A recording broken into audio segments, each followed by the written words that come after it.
let's just get over with the Texas stuff. What's up, Daniel Barry? Evening, everyone. Thanks for joining. Make sure you like and subscribe to the channel. But let's get into our top 5, bottom 5. We started with our top 5 last week. We'll start with the bottom 5. So we go 5 for top and then or bottom, and then we alternate between top 5 and bottom. So, I'll go first. So, I feel like this week wasn't as much to take away as the score would indicate. So my 5th is just going to be the depth of the team. I mean, not many teams can go that deep. But when we're looking at negatives for this game, I'm just going to have to stick with the depth and say, hey, maybe we should have had a third-string quarterback. Maybe we should have had 6-stringer cornerbacks. I mean, it's not really much to take away. I mean, what do you have for your 5th and bottom 5? Yeah, I mean, I've got right now, it's sort of relating to the depth. I've got a player. I've got Jordan Castell, a guy that, I think a lot of people thought coming into this year as a sophomore could be poised for a nice season. And there have been moments. But I think, when you've got the injuries that you have in the secondary right now, you're really relying on a guy like that to make plays and step up. And I don't really feel he's doing that. Had a couple bad beats yesterday, got burned. That's a talented Texas team, fast and athletic, no doubt about it. I think he's going to continue to get better. But, when you're in the position you're in right now with everyone, I think that's a guy that you really need to be able to rely on. And I'm not sure they can right now. Yeah, going back to my thing, it's just that next man up mentality. Mm-hmm. And to have that next man up mentality, you need your starters who are still there to take leadership and show them what to do. I'm going to get to Castell later on in the show, but I've dogged on him a lot on this show already in other episodes, so I won't go too much onto him right now. Going to our 5th on the top 5. So this kind of sounds weird to say, but I feel like our issues are very obvious as a team. I mean, we talked about yesterday with Pete Nako saying that we're going to put money into the portal. I feel like when you have a lot of teams that just get blown out and have, this was our 5th loss now, 5 losses, you're like, okay, they need to fix everywhere, or it's like, maybe that guy's young. I feel like our team issues are pretty obvious. I mean, I don't want to keep dogging on Castell, but I mean, you got an issue there. You had an issue with your quarterback situation. Maybe linebackers a little bit. I like the defensive line, but I feel like a good coach should be able to get these players in the transfer portal next year to where a team can take a step next year. Yeah, totally. No, I'm with you there.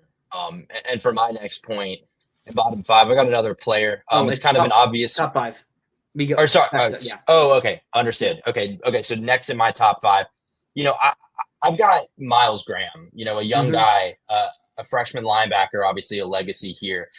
Haven't gotten to see him play a ton this season, but he stepped up with a forced fumble yesterday.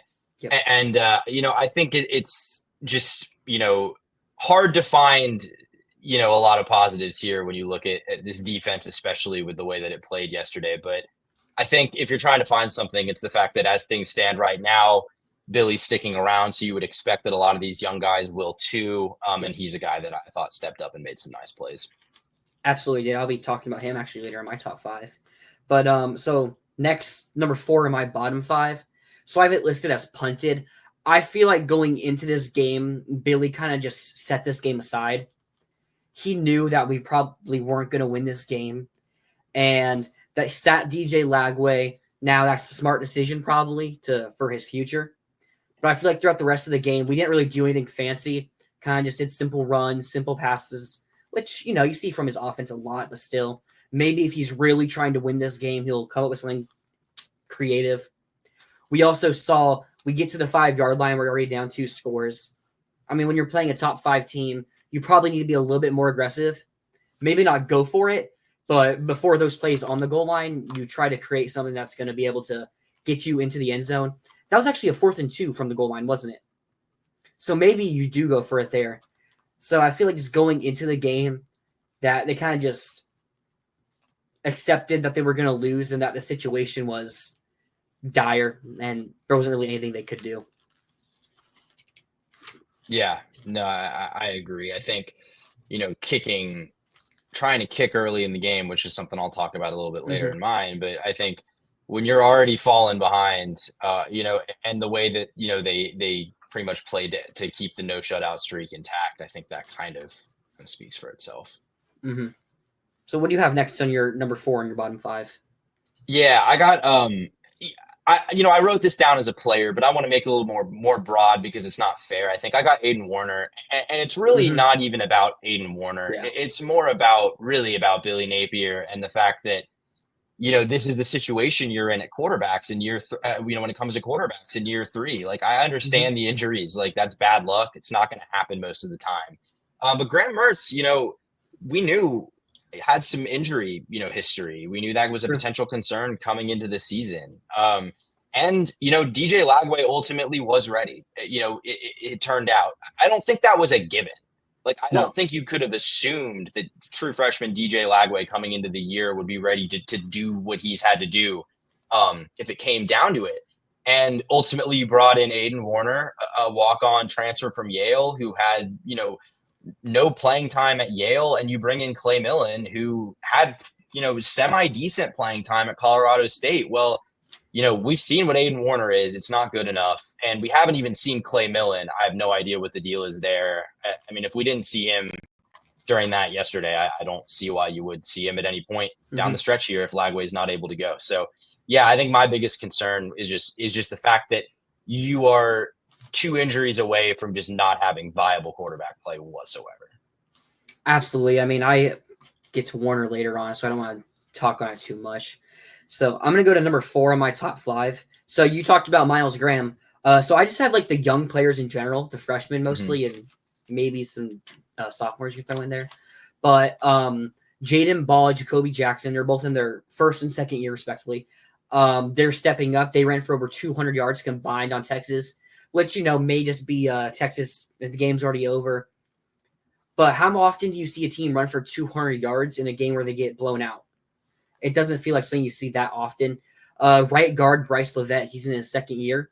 After the Miami game, I went and dissected it. I told you this already. And Bryce Levette, to me, was really one of the strong candidates for someone who could break out. And I feel like he definitely had a solid game. So I want to give him a little bit of a shout. Then on the defense, you already got to Miles Graham. He had the fumble. He forced a fumble. He's going to be a great player for us in the future, I hope. Aaron Childs, PFF, he was one of our top 5 highest graded players in the game, had 19 snaps. Shout out to him. Grimesley had 19 snaps that were pretty highly graded too. So you have 2 young guys there who not starting, but they were later in the game able to get some good reps on still SEC level talent. Yeah, for sure. And looking at I'm kind of in the same boat as you in terms of looking at young guys. Like I've said, it's hard to find the positives on defense, but if you can, it's with some of the young guys. I've got a guy up front in TJ Searcy.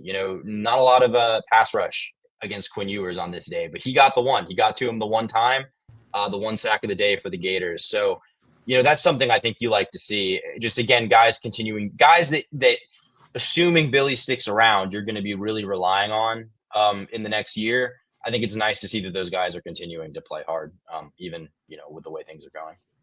Absolutely. I didn't have Searcy on my list, but he absolutely deserves a shout out there too. Hasn't lived up to the expectations that we would have hoped after getting a ton of playing time last year, but maybe this is where he starts turning a corner and can build up to a lot of momentum for next year. So next up on my bottom 5 at the third, you already mentioned him, Jordan Castell.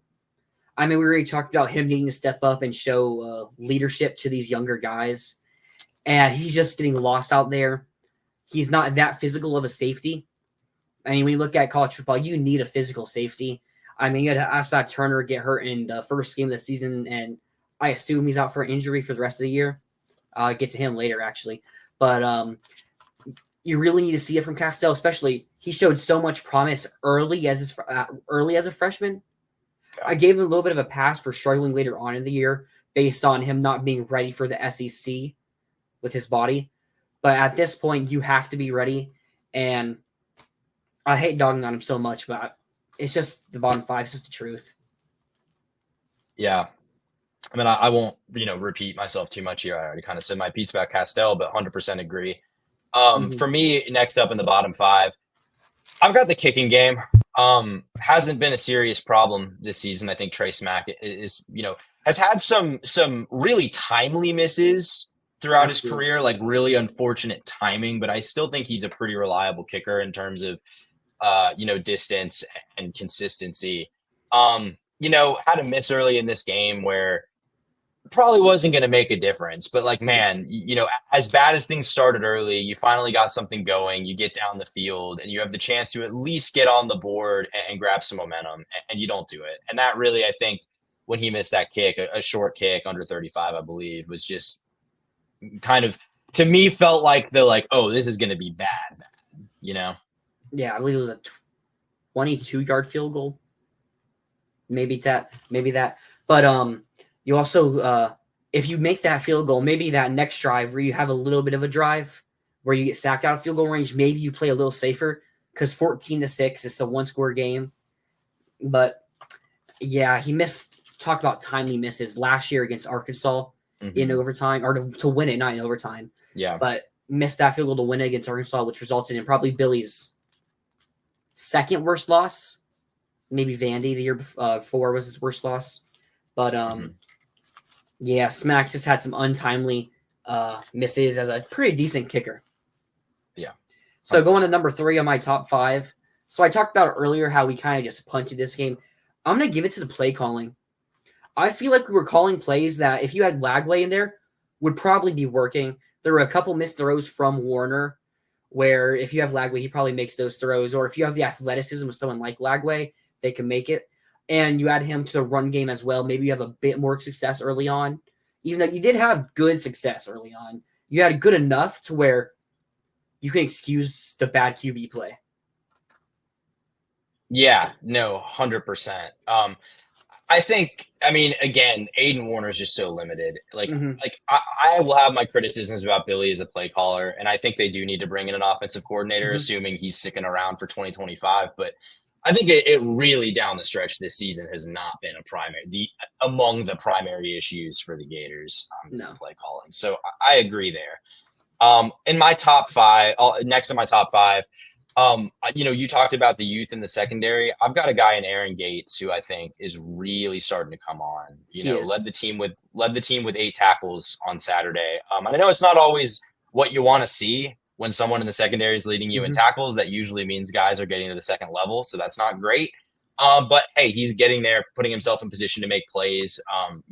Obviously was really impactful in the Georgia game. So, with all these guys, all the injuries getting battled, it's a guy that I think, you have to like what you've seen. Yeah, you absolutely do. Aaron Gates, he's had a couple turnovers this year. Didn't he have a pick in the Kentucky game as well?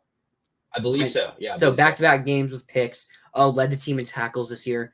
He's definitely showing out, and that star position with him and Denson. Hopefully, neither of them leave. Because it's going to be a really good position for us. Maybe they can also move around the field a bit, especially with the secondary depth for the end of this year. So definitely love to see that. So the bottom 2 on my bottom 5, we've already talked about it a lot. Aiden Warner. Don't really want to go on the guy too much because, as you said, he's a double legacy. That's probably the only reason he's at Florida, because of his double legacy status. I do wonder if he's beating out Clay Millen. Is this something you see in practice, or is Clay Millen just that bad? Does the injury just too much for him to withstand? I don't really even know, man. I don't want to keep going on Warner, so you can go ahead into your 100%. And my point, unfortunately, has a little bit to do with Warner, too. Even though I already talked about him. My next bottom point is just turnovers as a whole. Really costly early in this game. Again, I don't think it would have made a difference because you were just so overmatched on the defensive side of the ball in this game. But again, if you're going to have any chance, you can't be giving the ball away early in the game. And they did. Aiden Warner had the pick. I think the picks were early in the second half. But the fumble from Jacoby. Half. End of the first half. Correct. Yeah. Back to threw him in the middle 8, and then Jacoby Jackson had the fumble too. I think that it's a real. Again, it's I don't know what you expect in this game with all the guys that are down. Like, there's going to be some mistakes. There's going to be some forcing of things when you get down this far early. But just, when the game was even theoretically in reach, just gave the ball away and couldn't capitalize. Yeah, I mean, turnovers killed us. This game, like, not saying we could have won this game because I don't think we could have. But it's a difference between this being a 2-score game, possibly, and it being the 32-point win for Texas. Yeah. Going number 2 on my top 5, this is his second time on this list, is Chimere Dike. Last time I had him on my list was against Tennessee. He had the touchdown catch to send it to overtime. He also had 2 big punt returns in that game. But he came in this game, got 95 yards. When you have that inexperienced young QB, it's nice for him to, while he's also missing the number 1 wide receiver on this team in Elijah Badger, it's nice to have a solid veteran that he can be open over the middle and get a ton of yards. He had a 30-yarder and like another 25-yarder. So got to give DK a lot of credit. And I have a feeling something's about to come up here. Yeah, I was just laughing because I agree with everything you just said, because Chimere Dike is also my number 2 on my top 5. Like, I think he, I'll be honest, I didn't have particularly high expectations for him coming into this year. I was really concerned about the fact that his production dropped off quite a bit at Wisconsin in 2023 with Graham Mertz leaving and with the change in the offense there. I didn't know. I was like, I'm not sure how this is going to translate, even though obviously his best season was with Mertz. But he's been really impactful. And I think maybe he doesn't have like the raw skills of guys like Aiden Mizell or Trey Wilson or, the route running of Elijah Badger. But I think he's just been all around a very reliable player. And, with a lot of those guys down, like was the case yesterday, made some plays. He obviously had the 39-yarder early in the game. That was kind of a big chunk of his 5 catches for 95 yards. But a guy who's continuing to make plays, even as the offense is, like I've said before, not really a credible offense. Absolutely.